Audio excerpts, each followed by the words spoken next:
Hey everyone, welcome back. I am here today with Amy Oostveen. She is the owner of multiple Flirt Fitness locations in Michigan, and I'm so excited to have her today with me. Welcome, Amy. Thank you for joining me and talking to my audience today. Yeah, what's up, everybody?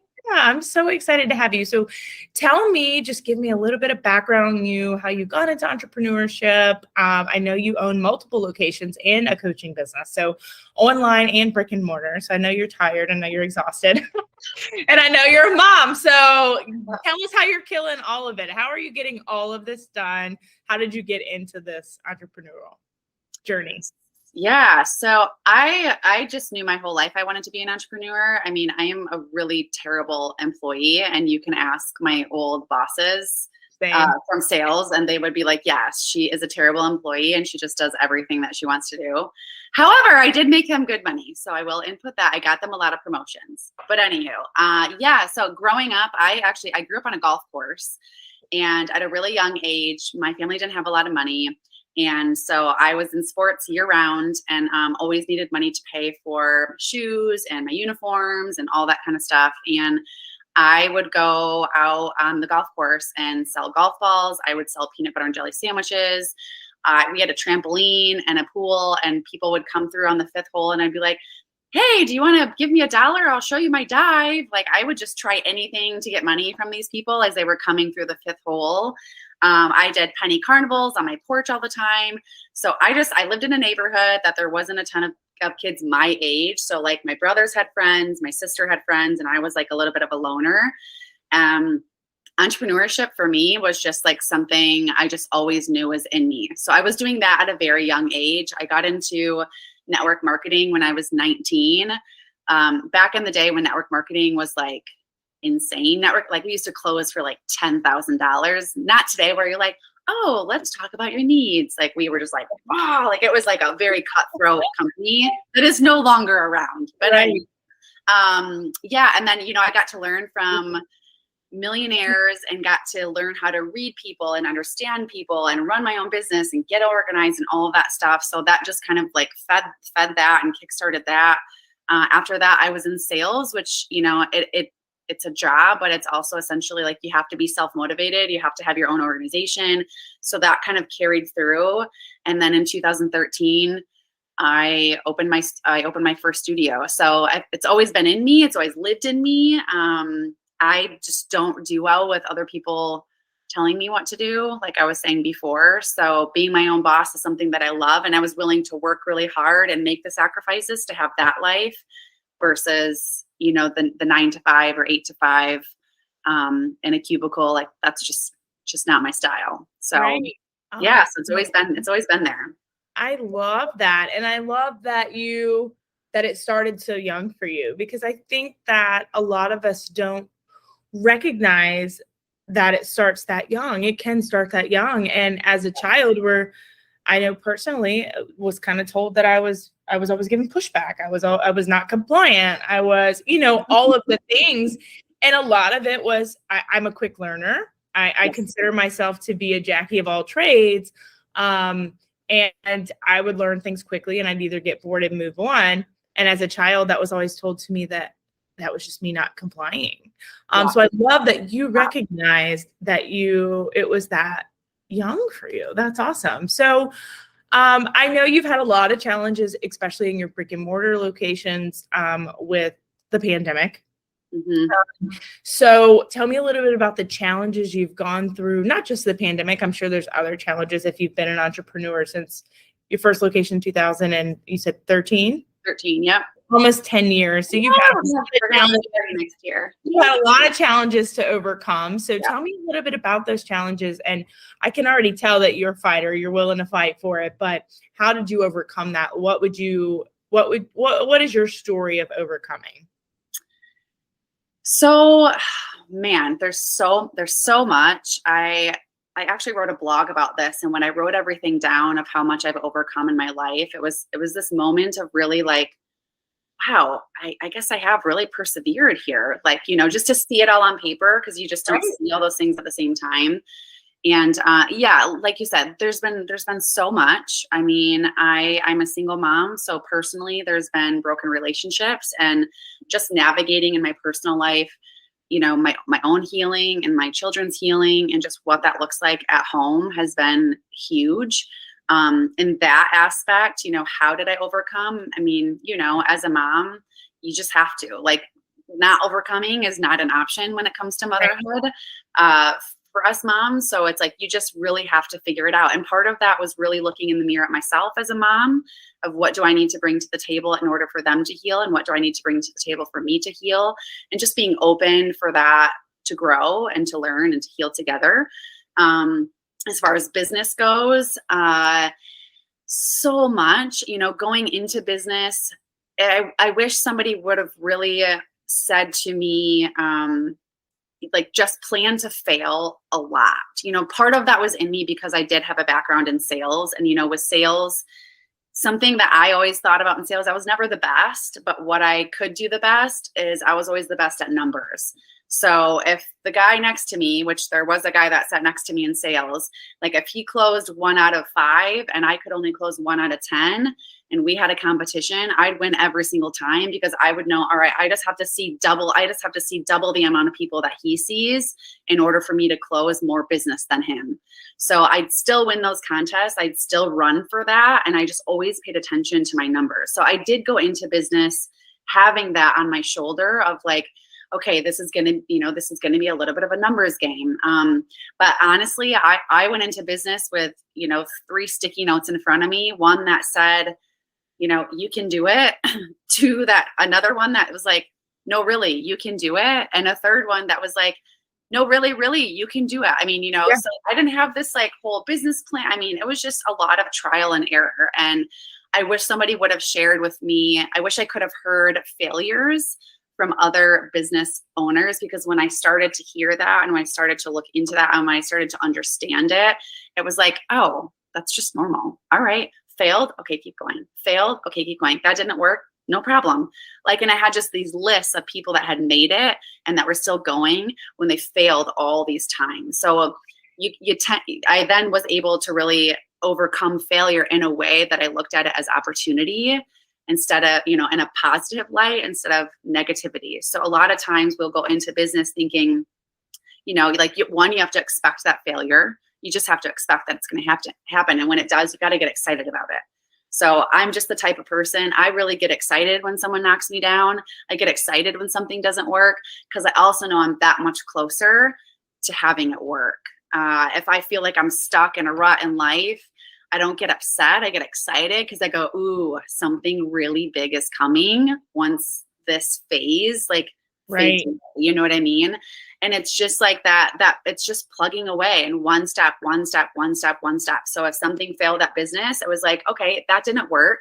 Here's how I'm going to shift it and change it and adjust it. And now we're just blazing forward. And then if something else didn't work, okay, let's learn. And I'd always look in the mirror first, always, 100% of the time, look in the mirror first. What could I have done differently? If I had a staff member quit out of the blue and they're angry, it was never me being angry back. It was always, what did I do to create that space that this is why they are leaving? And then I always worked on myself first. And then I would adjust things inside in order to know and understand and build a better, bigger, badder brand than I had before. So perseverance is just really my go-to of a word. For me, there's just never an option to stay down. It's always like, okay, all I can really do is stand up. And if I can't stand up, I ask someone to help me get up. And I've been in that situation. You know, when COVID hit with my business, I was about to have a record year in 2020. I was about to hit a $750,000 in sales. I mean, it was like I was like this, like I was hands off. Everything was automated. Everything was running. And COVID hit. I had a baby, you know, right when our world shut down in Michigan. We were the last to open. 3 months after I had a baby, my husband filed for a divorce. Shortly after that, I let go of a couple people on my staff and went through an entire viral bullying for about 6 months, where I had police patrolling my house. I mean, it was insane. And that was a moment for me where I was like, wow, man, I can always stand back up, but I'm really feeling like I don't know if I can stand. So I asked for help. I held out my hand and I was like, I need somebody to hold me right now. I know I will get through this, but I'm not able to stand on my own. And I asked for help during that time. So whether it was reaching out to an old friend that I knew was, influencing people and that was great at mindset, whether it was my family to help with my children, for me to just have like good stability in my mind and in my heart for my kids. I mean, it was all around. I've never asked for, financially because I lost everything. So I went to my church, my family, mentors. I mean, it was like, I called in all the people and called in all the things. I called in my tribe, like everybody at the same time, all in one time to help hold me. And then slowly but surely it was like, okay, my mindset's good. All right, I'm cool. Okay, like I'm doing good at home. Like my, emotionally, my heart's in a good place. Okay, I can set boundaries here. Okay, I'm doing, and then eventually I just, I was able to walk on my own again. And that took a long time. But I just kept that in my head and in my heart of like, I know it's a jungle right now, but there's always another side, and in order to get to the sun, like if the sun is over here, I kept this image of here's the sun and here's me. It's like, no, I couldn't see it. Trust me, I couldn't see any of it. But I knew if I just kept doing this and I had people by my side, eventually I would be able to see the sun. And eventually I got there. Eventually I was able to do all the things that I'm doing now. So perseverance, overcoming, all that stuff, calling in my tribe, and just really staying grounded, staying true to my values, staying true to my priorities was always something that really mattered for me as well. So I just, as long as I keep that priority list and keep my values straight and my why still there, that's what will always drive things to work out the way that they should in my life.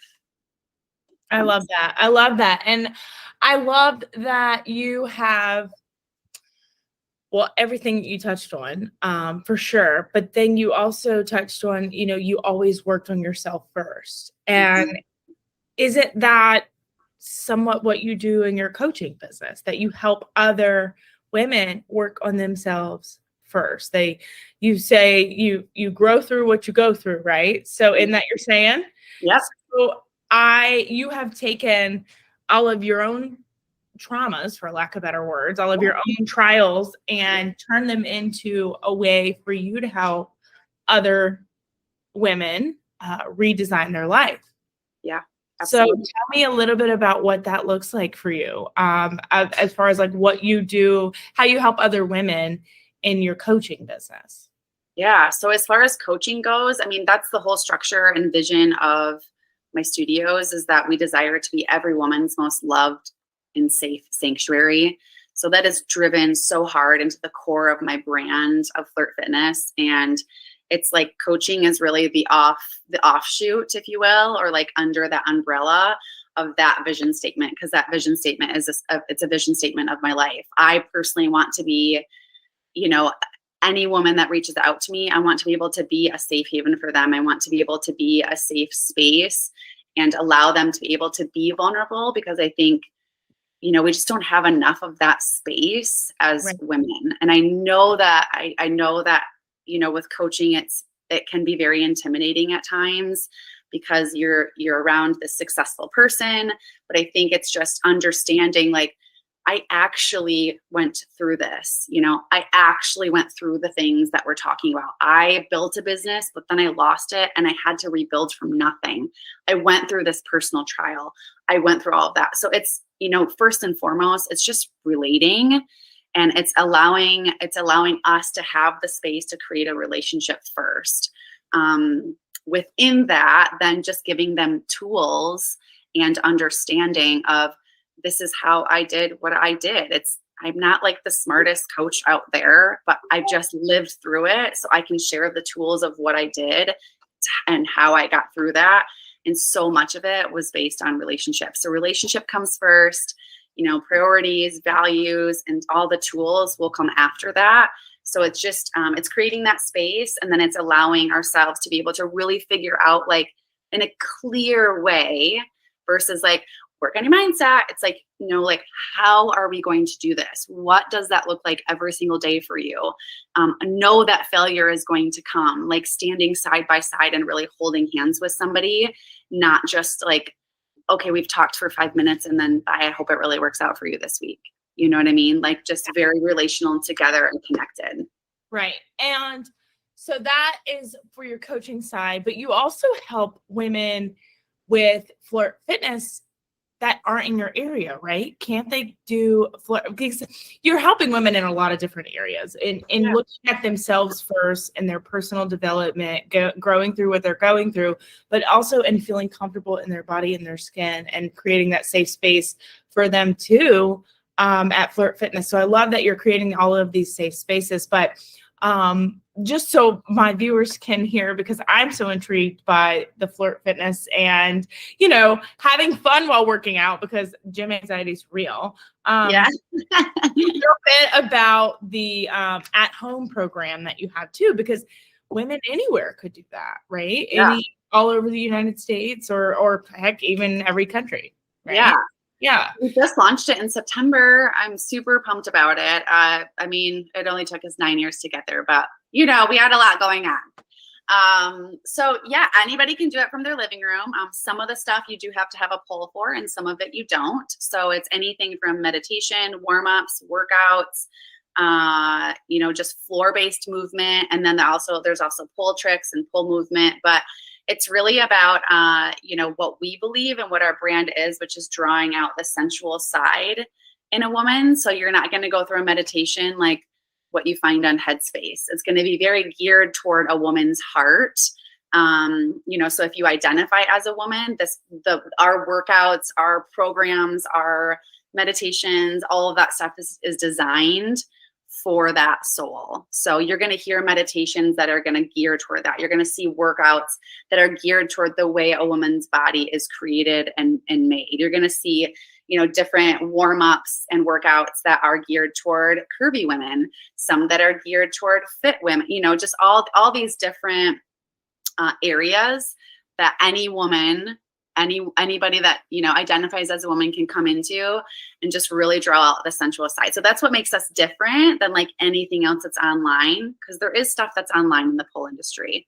But we're very different in the fact that that's why it's labeled Flirt at Home, because it's like us coming into your living room. So when you do it, you might want some like candles, pillows, like really actually do it in your living room, because you're going to feel empowered after you do it. I love that. And I'm sure you can make recommendations on where they can get a poll and things like that for them to, if they to incorporate all of the moves. Like I said, I'm personally intrigued. So I'm looking around my living room, like, where are we going to put this poll? So, I'm sure my husband would be all game if I could just find a spot, right? I mean, he would be like, sold, I'll buy it tomorrow. But I love the idea that it's so much more than that. And it's geared towards the confidence, building the confidence, the sensuality. And it's so much more than just exercise or just polling, and like you said, that's what makes you different. Yeah, sure. You obviously have a passion to help women from the inside out because of your coaching business. And then but I love how you've incorporated it into your Flirt Fitness as well. So tell my people where they can find you, how they can get with you. I will link all of your things in the show notes as well. But in case they want to know how do they get in touch with Amy? So you can check out the business website at flirtfitnessgr.com. You can check out my personal website at amyoostveen.com. And then I'm on Facebook under Amy Oostveen, and then on Instagram, Life Redesigned by Amy O, as well as Flirt Fitness Studio GR and MK, with another one coming on the way, another studio. But yeah, otherwise pretty much my name and then Flirt Fitness. There's no other Flirt Fitnesses and there's no other Amy Oostveen. So if you just Google that, trust me, and anything that's purple. So you'll see my name and then Flirt name and purple. Yeah, we'll make sure, like I said, I'll make sure all of the links are in the show notes. And then if we release the video of footage, on live or whatever, then I'll put it in the comments. So depending on how you're watching this or listening to this. But thank you so much for joining. I have already learned so much from you. I love reading all of your content, and your Do It or Screw It course, which I will also put the link in the comments as well. Amy has a free Do It or Screw It course, and it's I don't even want to spoil it. I just want to tell everyone, just check it out. It's free. You might, and get a little taste of Amy, and then decide you want to work with her, because you will. After listening to that course, I was like, I love this. I love this. Thanks. I love the boldness. I mean, that's me. And the fact that, like, we're not going to make excuses. We're going to get people to help lift us up, and we're just going to keep going. Yeah.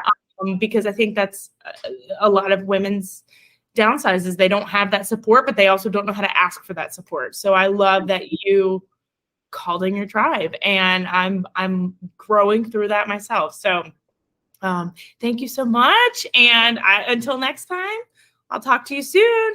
Sounds good. Thanks. Bye.